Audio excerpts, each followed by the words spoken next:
Президент коомдогу актуалдуу суроолорго иш сапардан келип жооп береби? Акыркы күндөрү жаңы президенттик администрациянын курулушу 16 гектар жер боюнча коомчулукта түрдүү пикирлер жаралып, айрымдар жумурткадан кыр издөө менен алек болуп жатышат.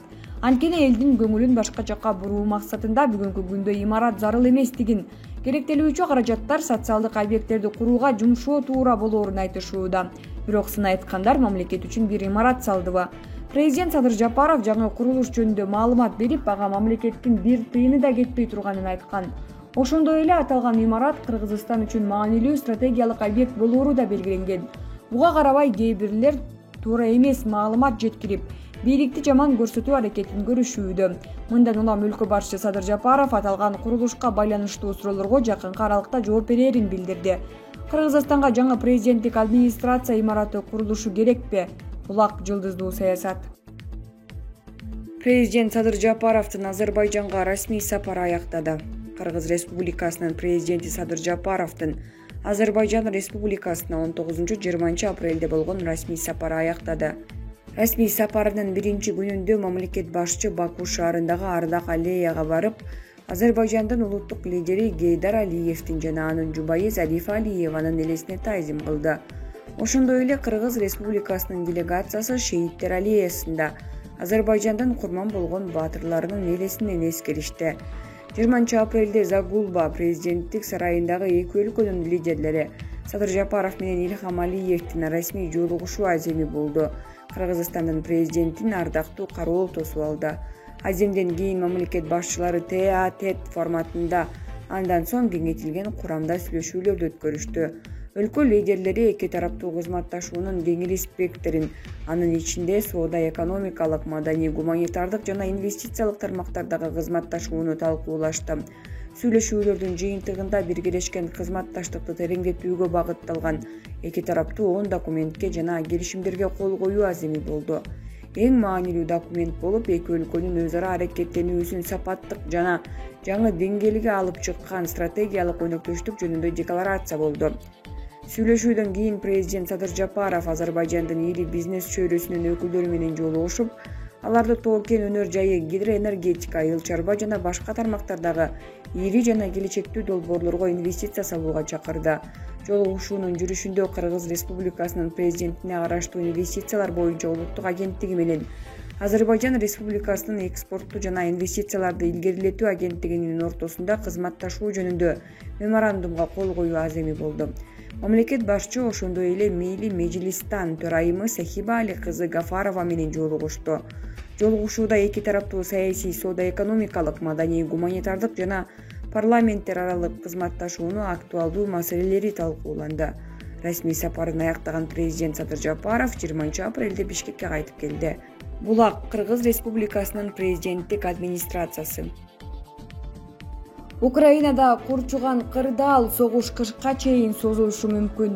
Орусия армиясы Донбасска чабуулун баштаганы айтылды. Ал эми кечээ таң эрте Львов шаарына 4 ракета учурулган. Орус армиясынын Украинага кол салганын 2 айга чукулдап бара жатат. Бул аралыкта Украинанын эң ири 10 шаары талкаланды. 5 миллионго чукул жараны качкынга айланды. 1400дөн ашык жай тургуну каза болду. Ал эми айрым маалыматтарда Орус армиясы 20 миңге чукул жоокерин жоготкону айтылууда. Учурда негизги салгылашуу Мариуполь жана Донбасста болуп жатат. Бул абал качанга чейин уланат? Орус-Украин согушунун алдыдагы сценарийи кандай болот? Бул суроолорго жооп издеп көрдүк. Орус-Украин согушу дүйнөнү саясий жана экономикалык кризиске кептеди.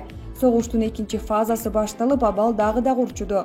Эл аралык мамилелер боюнча эксперт Эдил Осмонбетов Орусия Донбасты сөзсүз түрдө басып алып, андан кийин башка шаарларды каратууну көздөп жатканын айтты. Бүгүнкү күндө Орусиянын да, Украинанын да тагдыры чечилип жатат. Эгерде орустар жеңип чыкса, алар айтышат: "Биз мына чечиштик, биз менен ушундай сүйлөшүштү" деп. Мындан кийин Украинанын келечеги эгемен мамлекет катары болобу же болбойбу деген маселе пайда болот. А эгер украиндер жеңишке жетсе, анда постсоветтик өлкөлөрдө жаңы геосаясаттык кырдаал пайда болот. Жаңы келечек, жаңы жолдор ачылат. Ири державалар баштаган НАТО күчтөрү Украинага ар тараптуу колдоо көрсөтүүдө.